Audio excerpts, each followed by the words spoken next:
Imagine you've worked hard on something, only to see it fail at the last moment. That's when people say, final nail in the coffin. This phrase means the last action or event that ends something.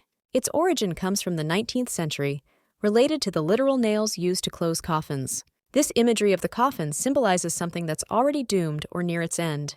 It paints a vivid picture of the final step sealing someone's fate or failure. Here are 5 simple sentence examples to show how it's used in everyday language. Example 1. He had 3 warnings at work. The 4th was the final nail in the coffin. Example 2. Losing their biggest client was the final nail in the coffin for the struggling company. Example 3.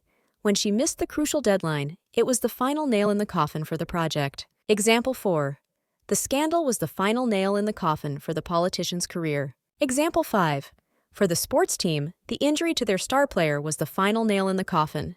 The phrase effectively communicates inevitable failure or the end of something. It's powerful because it encapsulates the idea of a concluding act in a memorable way. Understanding such idioms adds depth to our communication, making our expressions more impactful.